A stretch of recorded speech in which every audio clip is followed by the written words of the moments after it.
Here we are then, guitar diary number 5, Cinco. And yeah, I thought I'd stand up this time just because a lot of guitar playing is done standing up. You can't always sit down and have that luxury. But also it really kind of changes the way that you work your left hand. And something I've noticed this week is a lot of people playing guitar on YouTube videos, for example, are just with what I would describe as quite bad technique. Like they're able to get the notes, but there's a lot of kind of flapping, like that sort of thing going on, and it just looks odd to watch. You know, you want to get the technique down before you break all the rules, I guess. And something I've been trying to make sure that I do much better than normal is actually playing towards the end of the fret, so the top bit, the nut as it's called, because it's very easy when you're playing certain chords like D, for example, where you almost have to not play at the top of the fret there.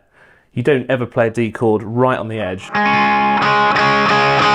You're very much hitting it there, and if you look at these fingers here, you'll see you're kind of nowhere near the ends, but I'm just trying to get a little bit closer, just sliding it up there a bit, just because the sound is slightly better, and especially because I use such loose strings, because I use 9s to play, just because I've always enjoyed kind of the freedom to bend.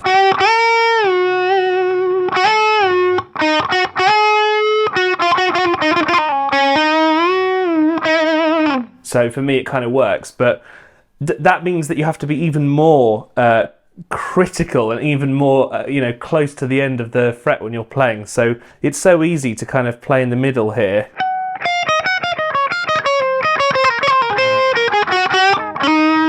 And you then start to get this bad hand shape where your fingers are pointing backwards rather than down the neck when you're playing, and I'm just kind of trying to consolidate all of that together to make sure that when you are playing,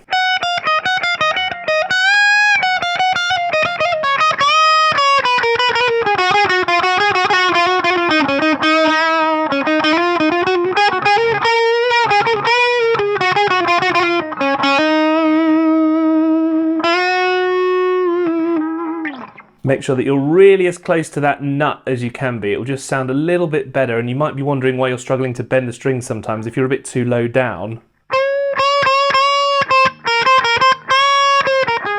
It doesn't sound as good as...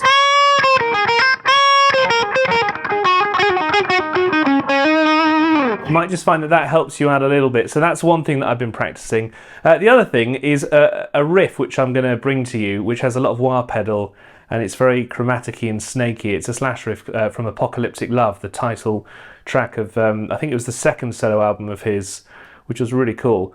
And it's really very difficult. It's proving to be a huge challenge in terms of practice for me, and that's kind of what I'm excited to learn riffs that I'm kind of struggling with.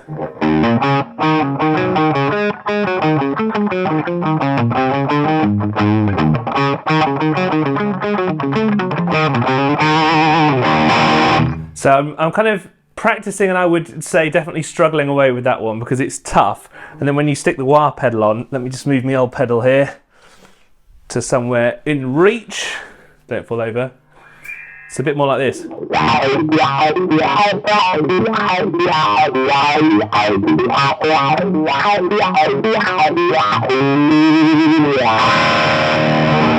Anyway, I'm not quite there yet, but that's my practice for this week. Just a little bit of a snaky slash riff, making sure that I get the kind of tops of the frets being played.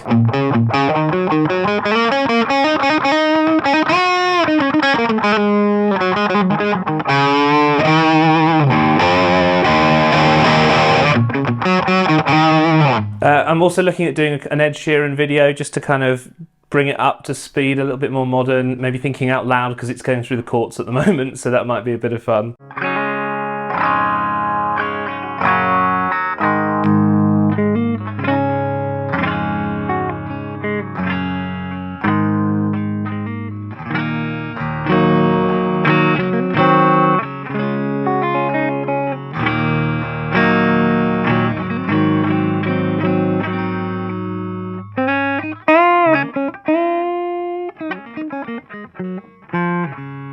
So I'll probably do that for you just because it's nice and chilled and relaxed. Just one other thing for this week, one thing to practice. If you're super bored of playing power chords in the normal way, with your first and fourth finger like this,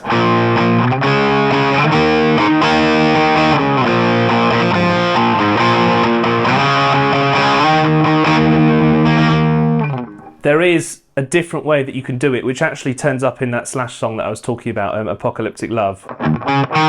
There's a chorus section where the power chords are basically inverted. So instead of having a B, D, E, instead of that shape, what you're actually doing is playing the fifth, putting it an octave down. So that note becomes that. And then you're basically using your second and third finger.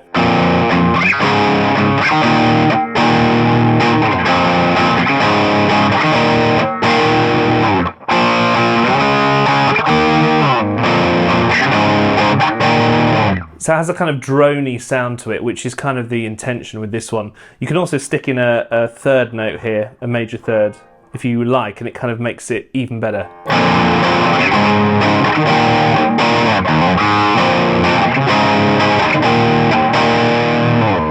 So that shape, just bring it nice and close, is like this. And you just move that up the neck, trying to hit at least one of your fingers towards the end fret. You see, this is why frets are so important, because with this shape, you couldn't actually play it at the end of the frets here with your second finger. You can't get any closer than that, really. That's why you have to be quite careful with how you're playing it. But anyway, those are my tips for this week. I hope you're enjoying Guitar Diary number 5. Do subscribe, which is down there, and some video suggestions up here as well. We've got Nirvana on the channel. We've got this Slash track coming, Apocalyptic Love. So much stuff for you. I hope you're enjoying it. Do subscribe. That's the most important thing for us. And I'll see you again on the channel soon.